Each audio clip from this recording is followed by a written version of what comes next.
At this time, it gives me great pleasure to introduce Dr. Jennifer Gordon. She's going to give us our opening keynote address. And I met Dr. Gordon a couple years ago. She serves on our vasculitis patient-powered research network. She's one of our patient-powered patient researchers. She also serves on our EGPA Registry Steering Committee. Dr. Gordon is actually a PhD. She studies an incredibly rare disease, and over the last 10 years, she has become the world's expert in this molecular mouse model. And she's explained it to me many, many times, and I hope she'll explain it to you too. So I would like to welcome, Dr. Gordon has been very instrumental in helping plan the sessions. We've talked about the topics, we've had a committee that's worked on them, so I would just like to welcome her to the podium. Jen. Thank you, Joyce, and thanks everybody. It's a pleasure to be here and to welcome you all to Minneapolis. So the title that I thought I would start with is What Got You Here Won't Get You There. So we're all here for a reason, and we have the whole weekend to spend, and I want to try to give you some food for thought as we go into the weekend. So being an academic researcher, we always show our disclosures and any potential conflicts of interest. So I'll just show you a few related to mine here. As Joyce mentioned, I'm a patient partner with the VPPRN, funded by PCORI, and I also serve on some advisory committees. And I just wanted to point out that any of the financial compensation that I've received for clinical trials or serving on the advisory committees has been donated to the Vasculitis Foundation. So welcome to Minneapolis. So I'm a Philly native, and Philadelphians love Minneapolis. So I'm really excited to be here because this is the home of our beloved Eagles victory. And I'm sorry to the Vikings fans, but at least the Patriots didn't get another one.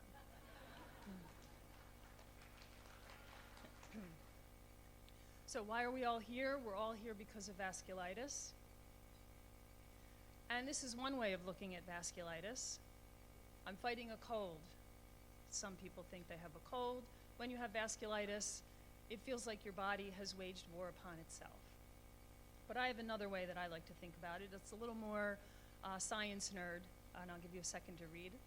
But somehow, my immune system has become my superpower. My immune system is so fierce, it will destroy any microbe it comes in contact with. Now, when I look at all the stories that I've read about patients with vasculitis, and this is one of the areas that's had the biggest impact on me as I was diagnosed and went through my journey, I've seen two different phenotypes, two different types of profiles. The first I call the crash and burn. Patient gets really sick, coughing up blood, organ failure, winds up in the emergency room, and hopefully some doctor comes along and figures out they better give them steroids and give it to them fast before they die. And then there's the frog in the boiling water. You feel like crap. You don't know what's going on. You feel sicker. You don't know why. You go to the doctor. You can't figure it out. And eventually, you get a diagnosis. How many of you guys are the crash and burn? Okay, great. How many of you guys are the frog? I'm a frog. So we all work on our journey. The diagnosis, this is the hard part, right? This is the part we're all working on. We're working, we get the diagnosis, and then we think we're at the end of the rainbow, the light at the end of the tunnel, our treatment is coming, we're going to be cured. Not exactly. I was diagnosed just about 5 years ago. My anniversary is coming up in October 8th, and I like to think about it as BC, before Churg-Strauss, and after diagnosis, AD, because I have EGPA. How many of you remember your vasculitis anniversaries? For sure. So my EGPA affects a number of my organs, ENT symptoms. I lost function, partial function of my vocal cords. I have asthma. I have lung problems, bronchiectasis. I have eosinophilia, peripheral neuropathy, purpura, and then lots of those other kind of non-specific things like the aches and the pains and the fatigues and the joint pain, et cetera, et cetera, et cetera, right? I'm not going to go through the details of my journey or my diagnosis. I did a webinar for the Vasculitis Foundation. If you're interested, you can find that online. I want to move on and talk about treatment. A lot of what we're going to hear about over the weekend is about new treatments, new ways to diagnose. I assume that most of you in this room have figured out that you have vasculitis, or there's a high likelihood or suspicion that you have vasculitis, so we're already kind of past the diagnosis part. So let's move into the next part, the treatment part. And this is really about teamwork. So the way I look at it, my team are my clinicians, and my rheumatologist, he's my head coach.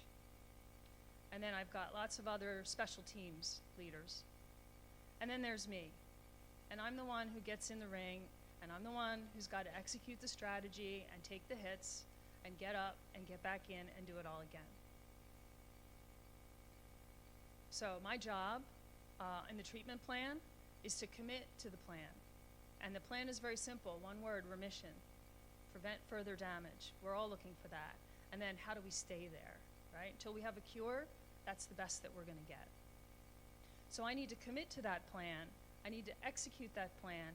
And I need to work with my rheumatologist and the other members of my team in order to make sure that we're constantly revising the plan and following and make sure that things are working out okay.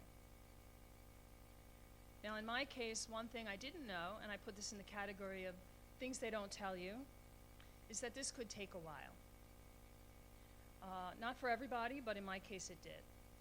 So sometimes you need to modify your expectations. So you think you get to the diagnosis and then everything's going to be a straight line to your remission. But while that may be for some of us, it's not always a reality for all of us. So this is a summary of my treatment. I'm a researcher. I collect data. I analyze it. I graph it. That's what I like to do in my spare time. So this is up till this month, almost 5 years of data. This is my life for the last 5 years. And you can see in the red, this is my prednisone dose at the start of my treatment.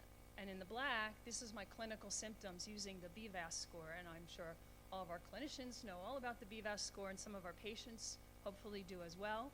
I do my own BVAS score, and I track it whenever I go to see my rheumatologist and kind of keep my own little notes. And you can see that every time that I drop my prednisone, I would have a flare. Every time I dropped my prednisone down to about 20 milligrams, I would have a flare. So we had a lot of challenges. We started adding on different treatments one at a time to try to figure out how we were going to control my immune system. So in the first 2 years of my treatment, I had 6 flares. I failed 3 medications, and I wound up taking a total of 4 medications in order to control my symptoms. But we made a lot of progress, and we learned along the way how to control things, and I was able then, through a combination of all these meds, to get my prednisone dose down to 10. So then, me and my coach, we work on further strategies. We tried an experiment here to reduce prednisone last year. That didn't work out so well, and I had a flare. But I've had some really good stretches of being able to be stable on prednisone. So as you can see, these are my credentials. I think I consider myself now a vasculitis veteran after my 5 years of treatment. So as you can imagine, this is not an easy route. Who's driving the bus? For the first several years, it was usually the vasculitis or the prednisone. But lately, I'm feeling more like it's me, and that's great. So my current treatment, I'm on 3 immunosuppressions, and I'm really excited to announce that last week, fingers crossed, we stopped one of them, IVIG. So I feel like I'm making great progress. So the goal is remission. Now a clinician may call what I just showed you remission. I'm not sure as a patient I agree with that. We're going to hear a lot about what people call remission over the weekend. And you should think about what your own definition of remission is to you. So I should tell you that whenever I get my labs, they're always normal. And this might be me, literally with purpura on my legs. But this is not my doctor. He knows. He listens to me, and we work it out together. So one of the messages I want to make sure that all the patients in the room here, especially the newbies, is that you know more than you think you do, okay? You are the expert of you, and don't let anybody tell you otherwise. And there's data to back it up from some of our own brilliant doctors. And I know Dr. Speck shows this when he teaches clinicians about vasculitis, but this is actual publication showing that patients know they're having a flare. The visit before the doctor knows that they're having a flare. And I think that's a great message we all need to hear, patients and doctors. The other thing I want to emphasize here is that this chart that I showed you, this is what teamwork looks like, and this is what you can achieve with your doctor when you have a good partnership. We have a shared goal, we stay focused on that goal, and we make adjustments to the plan one at a time, and we watch and we see what happens. And then together, we reevaluate, we communicate, and we build trust. And that's what you need to look for in your clinicians. And if you feel like that you're not getting that, you should keep looking for a partnership that's going to work for you, because it's your life. And you need to make sure that you're getting the best treatment that you can with somebody that you trust and can communicate with. And I'm so lucky that I've found that with my team. Now I want to take a moment to encourage everybody to participate in clinical research. This is really where it's all happening. This is where the new treatments come from. A few months into my diagnosis, I did my first clinical trial. I was in the Nucala trial, or mepolizumab trial, and this is the beauty of how a clinical trial is supposed to work, the blueprint. I was in the trial. The results were published in the New England Journal, one of the top medical journals in the world, and then the drug was approved by the FDA. So this was exactly what we want to see. If a drug is working, we can ask the question, yes or no. If it is working, then it get approved so that our patients are going to have access to new medications. And this is an example. This was a collaboration between company, the NIH, and many academic medical centers where our clinicians are based. And this is what teamwork looks like to bring new medications to trial. So I encourage you all to participate, whether it's in a drug study, a natural history study, biobanks. You're going to hear a lot about all this research over the weekend. And this is where the new ideas come from that will help us all in the future. So the question is, where do I want to go next? You know, what got me here won't get me there. What am I going to do next? Well, can you guess what my next goal is going to be for my treatment plan? It's probably everybody's goal who's on prednisone. Reduce the prednisone. I haven't talked to my coach about this yet, but he knows the next time I'm in the office, I'm going to be asking him, what about the prednisone? What about the prednisone? How do we drop the prednisone? Sound familiar? Yes. So, in terms of the conference, where do I want to go next? The first conference I went to was shortly after I was diagnosed. This was back in 2015 in Jacksonville. And my first goal was actually to make it to the conference because I wasn't quite sure I was going to be able to get there. I had just had a flare. I had failed my third medication, and I was on 50 milligrams of prednisone, and I got myself on a plane to Jacksonville, and the only person I knew was my doctor that would be at the conference. But I made lots of great friends there, and I encourage all of you to network here because these are life-changing experiences for us. The second was to just meet somebody with vasculitis. Anybody with vasculitis. Somebody with EGPA. How awesome is that? So for those of you who are here for the first time, I know that's a big change. That's a big life-changing moment when you meet somebody else that has the same disease that you never heard of before. And my third goal, and I had written these all down on the plane on the way to the conference, was to decide what I think I could do to get involved more with the Vasculitis Foundation because I knew I wanted to put more effort into that. So now I'm going to tell you what my goals are that I set for this conference. So the first one I'm almost done with, which is good. The second is I'm going to reevaluate what I want to do in the next chapter, working with the Vasculitis Foundation.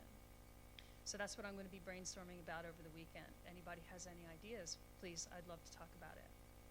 And the third is I want to meet Brandon. I think Brandon can teach us so many things. I'm certainly no athlete. If I tried to run a mile, I think it would probably kill me, okay? But conferences are what I call my triathalons.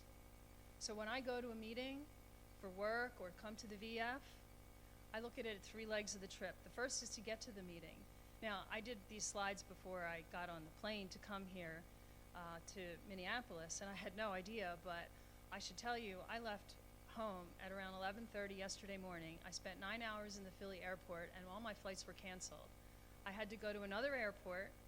I had to get on a flight. I got up at 3 a.m. this morning. I got on a flight at 6 a.m., and I made it here at 8:05 for an 8 o'clock meeting. Thank you. So, get to the meeting. I've made that part. Now I have to survive the meeting, and I know that part's going to go great. And then the third is I have to get back home. And if I'm successful at that, it means I'm going to be at work at 9 o'clock on Monday morning for my lab team meeting that we have every Monday morning. And they're not going to expect me to just phone it in. They're going to be asking me questions, and I'm going to need to be on my game. So I'm going to pace myself for the rest of the weekend, and I know everything's going to go great. So what are your goals going to be for the conference? Where do you want to go? Do you want to work on your treatment plan? Do you want to work on how you can contribute to the VF? Do you want to work on meeting other people? Please give a few minutes and think about what kind of goals you want to set for yourself. Pick some areas that appeal to you. There are many breakout sessions that we're going to see. You can see which ones strike you and try to attend as many as you feel able to. These are some of the things that I've done since I made that goal in the 2015 conference. I've been attending conferences. I went to a scientific conference. I think Dr. Merkel is going to present an update on Sunday morning about what was going on at that conference. It was phenomenal. I've been participating in a number of research studies and clinical trials. We're going to hear more about those also on Sunday. Volunteering on committees. I've been speaking at the NIH, and I'm working on doing more and more. That may seem like a huge list of things, but it's over the course of many years. So please take it in small steps. I always like to forget about the long to-do lists, things that you just have on the to-do list that seem endless. I would suggest that you focus on what is one small thing you can do right now. And in fact, if you ask yourself the question, what is the one thing you can do that will make the biggest change in your life? Just do that one thing. See if you can identify what that is. So to that end, for those of you whose goal was to just get to the conference, you're done. Relax, enjoy the rest of the weekend, okay? If you think you have more in you, pick one more thing. I want to give a special message to the newbies and the introverts. So I'm a lab nerd. I like to spend my time all by myself with the mice in the lab. That's my thing, right? But I'm out here, and I'm talking to people, and it always feels great after I do that. So I would encourage you, those of you who don't know anybody else or just met a few people, and those of you that are introverts who just go back to your room, whatever, just hang out. Just hang out in the reception area, go up and talk to people, and please take more time to network because it really has a huge impact on how you remember the conference. And then I'll leave you with something that I call things they should tell you, but they usually don't. There are always more options, okay? These docs that are here, they're not going to give up on us. They're going to find something else. We're all here to help each other, talk to each other, learn from each other, work together, because we're all headed in the same direction, and that's toward a cure. And then finally, if you want to connect with me, I have a website where I put up some of the information, webinars and things that I've done. And there's this great thing called medical Twitter, so I tweet out all of the latest publications when they come out of PubMed. So there are a lot of clinicians that are interacting out there on Twitter, and patients that are interested in more information. I encourage you to look for that too. So that's it. Once again, thank you very much, and welcome to Minneapolis.